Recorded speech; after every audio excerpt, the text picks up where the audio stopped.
हम लोग उत्तर प्रदेश की राजधानी लखनऊ में हैं। लखनऊ जिस प्रकार से तहजीब का शहर जाना जाता है, ऐसे में लखनऊ में प्रोटेस्ट से जिस प्रकार से एनआरसी का प्रोटेस्ट हुआ था, हमारे बीच उज़मा परवीन है, जिसे झांसी की रानी का भी लक़ब मिला है और ये सभी धर्म समाज के कार्यों में जो है अग्रसित रहती हैं, चाहे मुस्लिम समाज का हो, चाहे और दीगर समाज के काम हो। सभी में भी जो कोरोना में इन्होंने मंदिरों में भी जो है सैनिटाइज किया था, काफी कुछ करती रहती हैं, ये इनका दायित्व निभाती रहती हैं। आइए इनसे पूछा जाए। उज़मा जी, आपका बहुत बहुत स्वागत है हमारे चैनल में। अभी जो है गवर्नमेंट यूनिफॉर्म सिविल कोड की बात कर रही है, तो आप इसमें आपकी क्या मत है? देखिए, आप तो जानते हैं कि इस्लामी कानून है, कुछ कवानीन है और हर धर्म के कवानीन होते हैं। हिंदू धर्म के भी कवानीन होते हैं, वो लोग भी फॉलो करते हैं। और आप जानते हैं कि देश जो है हमारा भारत देश, वो संवैधानिक रूप से यही कहता है कि आप अपने अपने धर्म को फॉलो करें और देश के कानून को भी फॉलो करें। तो मुझे लगता है कि सबसे ज्यादा अभी एक जो चीज नजर आ रही है, मतलब जुल्म टाइप का जो हो रहा है, जो हमारी सुनवाइयां नहीं हो रही हैं कहीं पर, इस बात का जिम्मेदार मैं खाली सरकार को नहीं ठहराऊंगी, विपक्ष को भी ठहराऊंगी। क्यों मैं सिर्फ सरकार पर निशाना साधूं? मुझे सरकार से कोई व्यक्तिगत दुश्मनी नहीं है, मोदी जी से, योगी जी से, अमित शाह जी से मुझे कोई व्यक्तिगत दुश्मनी नहीं है।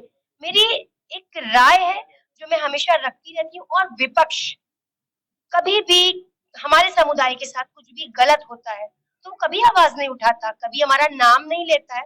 और विपक्ष तो सारी ही पार्टियां आ गई विपक्ष में, आप समझ रहे होंगे। तो मैं एक सिर्फ सरकार को जिम्मेदार मान लूं हर चीज का, ये ठीक नहीं है। और समाजवादी पार्टी को मैं आपको एक और बता दूं, बड़ा श्रेय लेती है वो मुस्लिम मुस्लिम समाज का। और बहुत मुस्लिम समाज उसको सपोर्ट करता है और उसके समर्थन में मुझे लगता है वो कहती है कि आता है। तो समाजवादी पार्टियों ने हमारे समुदाय के लिए क्या किया? क्या हमें नौकरियां दी? क्या हमें शिक्षा का इंतजाम किया? या हमारी महिलाओं के लिए कुछ किया? शिक्षा, नौकरी, ये सब इसकी पात्रता होती है। जो पात्र होगा हमारे देश के संविधान के हिसाब से, और जो जो भी परीक्षाएं हैं उसकी पात्रता के हिसाब से उनको नौकरियां मिलती हैं। तो इसमें समाजवादी पार्टी हो या कोई पार्टी हो, कांग्रेस हो, भारतीय जनता पार्टी हो, वो तो आपकी काबिलियत, आपकी पात्रता के हिसाब से नौकरी देती है। मेरा ये सब प्रश्न था आपसे कि यूसीसी जो है, यूनिफॉर्म सिविल कोड में, मुसलमान में काफी जो बुद्धिजीवियों ने इसका विरोध किया है और यहाँ तक कहा कि दूसरे जातियों में भी जो परंपराएं हैं, जो दूसरे धर्मों के भी है, सबको पहले सरकार को समीक्षा करनी चाहिए। इस पे आपका क्या मत है? मुझे लगता है अभी ऐसे कानूनों की जरूरत ही नहीं है देश में। ऐसे कानूनों की जरूरत नहीं है। कानून ऐसे आए जहाँ उज्जवल भविष्य की तरफ बात की जाए, शिक्षा की बात की जाए, सुरक्षा की बात की जाए। ऐसे कानूनों का क्या फायदा?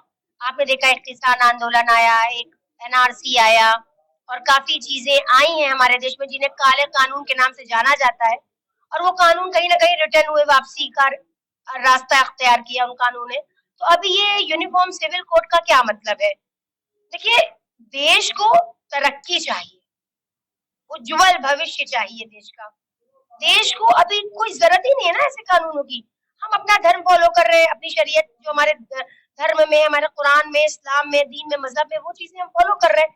हाँ, लेकिन किसी का मजहब भी किसी के देश के खिलाफ जाने की बात नहीं करता है, क्योंकि हमारा जो मजहब इस्लाम है, जिससे मैं आती हूँ, तो वो हमेशा ये कहता है कि जिस देश में आप रह रहे हो उसके कानूनों को फॉलो करें। जब हम उस कानून को फॉलो कर रहे हैं तो इस तरह के कानून लाने का क्या ही मतलब है? कुछ मतलब नहीं बनता है। मुझे लगता है ऐसे कानूनों की जरूरत नहीं है देश के अंदर। और मैं, आपको लगता है कि भारत, हमारा संविधान सक्षम है? बिल्कुल संविधान सक्षम है और सरकार को पुनः विचार करने चाहिए, इन चीजों पर सोचना चाहिए मोदी जी को। और बैठे हुए जो गृह मंत्री जी हैं उन्हें सोचना चाहिए। और सबसे दूसरी चीज ये कि मैं एक चीज और बोलना चाहूंगी आपके चैनल के माध्यम से। हमें एक मोहरा बना के हम शुरू से इस्तेमाल हुए, हमारा समुदाय, मुस्लिम समुदाय जिसे कहते हैं, और हम तादाद में भी थोड़ी अच्छी तादाद में है, 22-23%। तो हमारा आरक्षण, हमारा अधिकार कहाँ है? हमें पहले वो अधिकार दे दें, बाद में किसी दूसरे कानून की बात करें। और हमें तो वो अधिकार चाहिए। सरकार सबको नौकरी नहीं दे सकती ना। आप चाहें कि सभी मुसलमानों को नौकरी मिल जाए, तो सरकार के पास उतनी नौकरी के लिए उतने सरकार कानून ला सकती है, तरह तरह के कानून ला सकती है। वो तो जनता की मत से और विपक्ष की सहमत से ही होता है। देखिए जनता कब सहमति किसान का कानून जो आया, एमएसपी का कानून जो आया लागू हुआ, उससे क्या सरकार तो जनता उसको सहमत? नहीं, सरकार तो उसमें सहमत आई है। सरकार जो है किसानों के भले के लिए बात कर रही है। अभी योगी जी ने किसानों की जो है जो बिल थे उसके जो है एक मुश्त योजना का की घोषणा कर रहे हैं। बहुत से और हर साल करते आए हैं। तो किसानों का तो भला हो ही रहा है। किसानों का भला हो रहा है, ठीक है, लेकिन एक चीज ये होती है ना कि आप जनता की राय से भी चले ना, क्योंकि जब अगर किसान आंदोलन ये जो हुआ है, आपने देखा कितना बड़ा आंदोलन हुआ, तो ये क्यों हुआ? कहीं ना कहीं किसानों की सहमति नहीं थी ना। देखिए हम अडानी और अंबानी को खुश करने के लिए अपनी जनता से छल नहीं कर सकते, हम अपनी जनता से कपट नहीं कर सकते। तो हमें अपनी जनता की माननी होगी, जनता की सुननी होगी। और सुना, मोदी जी ने सुना आखिर में, वापस लिया कानून। क्यों वापस लिया? इसका मतलब कानून में कोई खोट था। कानून वापस लेने के बाद फिर तो योगी सरकार आ गई उत्तर प्रदेश में। आखिर जनता साथी है। योगी सरकार का स्वागत है उत्तर प्रदेश में। योगी सरकार, हम योगी कानून के पश्चात ही तो आई है। कानून जो है किसान बिल के वापस। बता दूं, मुसलमानों को बड़ा जिम्मेदार ठहराया जाता है कि ये भाजपा गवर्नमेंट मुसलमान इसके खिलाफ रहता है। नहीं, मैं किसी धर्म विशेष की बात ही नहीं कर रहा हूँ। नहीं, आपको मैं बता रही हूँ ना, ये सच्चाई है। लेकिन हम योगी सरकार के खिलाफ नहीं है, हम योगी सरकार की नीतियों के खिलाफ है। कहीं ना कहीं उनकी नीतियां, थोड़ी सी नीतियां बदले, थोड़ा सा स्टाइल बदले, थोड़ा सा बैकग्राउंड से हटे और अच्छी चीजों की तरफ देखें। देखिए आपको हमारी कम्युनिटी कैसे सपोर्ट करती है। जब आपको एक अच्छा सपोर्ट मिलेगा, हमारे समुदाय का सपोर्ट मिलेगा योगी जी, तब तो आप प्रधानमंत्री बनने से आपको कोई नहीं रोक सकता। हमारे योगी जी का देखिए लॉ एंड ऑर्डर अच्छा है, थोड़ा बहुत कहीं ना कहीं, लेकिन कहीं कमियां हैं। आप तो पूरे नहीं हो सकते ना, मुकम्मल तो कोई भी नहीं हो सकता ना, लेकिन कोशिश तो की जा सकती है ना कि अच्छा करने की। त्योहारों में देखिए ईद भी बहुत अच्छे से सकुशल हुई। बकरीद में भी जो है आप कुर्बानी आपकी बहुत अच्छे से हुई। कहीं किसी भी तरह की अपनी घटना नहीं हुई है। और क्या चाहिए इससे? ये सुशासन ही तो है। ठीक है, योगी सरकार हमें हिस्सा दे ना, टिकट बांटे ना। किसमें हिस्सा? राजनीति में हिस्सा देना। कहाँ बांटा? कौन सा टिकट आपको दिखा है कहीं भी? पहले आप भारतीय जनता पार्टी को लेके आप जो है विश्वासु तो हो।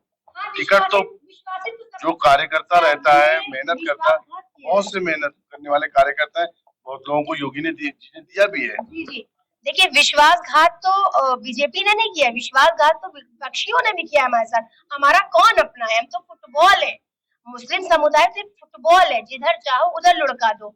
तो ये हमारे समुदाय को भी समझने की जरूरत है कि विपक्ष भी आपका है नहीं, कोई आपका है नहीं, लेकिन आपको अपने दिमाग से, अपनी सूझबूझ से काम करना होगा। ठीक है, अगर योगी जी हमारे लोगों को सपोर्ट करते हैं, उत्तर प्रदेश सरकार हमारे समुदाय के लिए कुछ अच्छी योजनाएं लाती है, शिक्षा सुरक्षा पे बात करती है, हमारे लोगों को आरक्षण देती है, हमारे लोगों को परसेंटेज देती है, तो हम योगी जी के साथ हैं। हमें योगी जी से कोई ऐतराज नहीं है। आरक्षण आरक्षण आरक्षण आरक्षण से क्या है? काबिलियत से आप नौकरी लीजिए, काबिलियत से आप जो अपना व्यवसाय कीजिए। हर जगह सरकार व्यवसाय के लिए भी सरकार जो है बहुत सी ऐसी योजनाएं लाई है जो आप जो कोई व्यवसाय करना चाहते हो तो आप कर सकते हैं।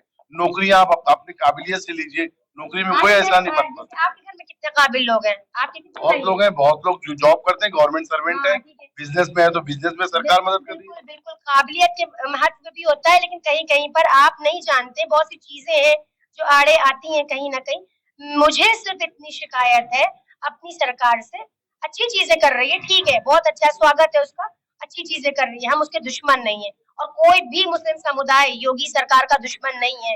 योगी सरकार जी क्रिटिक्स तो रहते ही हैं। जब जैसे एक पक्ष होता है तो विपक्ष जरूरी है ताकि सही बात रख सके। मैं आपको अपने समुदाय की एक खूब अच्छी सी खूबी बता दूं, वो बहुत मासूम है। हमारा समुदाय बहुत बोला है।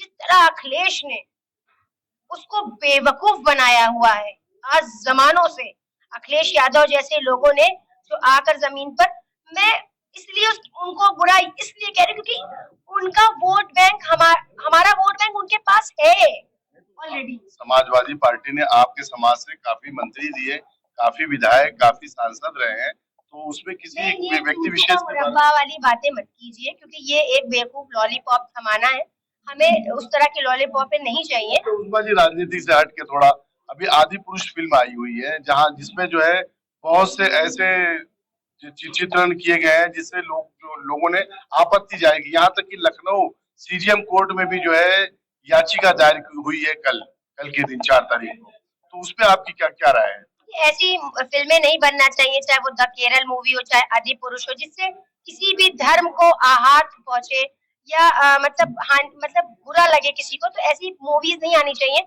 और मुझे लगता है ऐसे डायरेक्टरों के खिलाफ कड़ी से कड़ी कार्रवाई होनी चाहिए। वो धर्म को आकर साथ में मिलाकर इस तरह से हरकतें करते हैं, मुझे लगता है ऐसे डायरेक्टरों के ऊपर कड़ी कार्रवाई होनी चाहिए। और भगवान को लेकर तो बिल्कुल आपको इस तरह की हरकतें नहीं करनी चाहिए। भगवान का दर्जा कहाँ होता है और आप इंसानों को उससे सम्मिलित कर देते हैं, तो ये चीजें नहीं होनी चाहिए देश के अंदर। और राम की मैं आपको राम की डिफिनेशन बताती हूँ। राम डिफिनेशन इज मोहब्बत, प्रेम, प्यार, त्याग। तो मुझे लगता है कि हमारे योगी जी शायद राम को ज्यादा फॉलो करते हैं और बजरंग बली को फॉलो करते हैं, मेरे ख्याल से जितना मैंने अभी तक देखा है। हाँ, सभी करते हैं।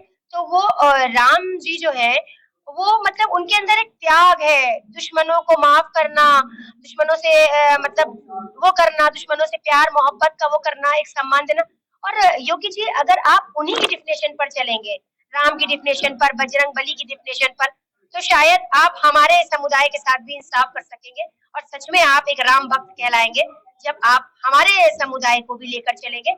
सिर्फ कहने से मतलब नहीं है, करके दिखाइए, आरक्षण दीजिए, हिस्सा दीजिए, अधिकार दीजिए, तो हम समझेंगे सच में आप एक राम भक्त हैं। शुक्रिया, जय हिंद, जय भारत। ये हमारे बीच उस्मा परवीन थी, जो लखनऊ में एनआरसी प्रोटेस्ट से जानी जाती हैं और झांसी की रानी का भी उनको लक़ब मिला हुआ है। सभी हमेशा जो है सरकार पक्ष विपक्ष की चर्चाओं का एक केंद्र बिंदु बनी रहती हैं और निर्भीकता के साथ अपना पक्ष रखती हैं। मैं सैयद गुलाम हुसैन। हमारे चैनल के साथ जुड़ने के लिए सब्सक्राइब करें और बेल नोटिफिकेशन दबाना ना भूलें।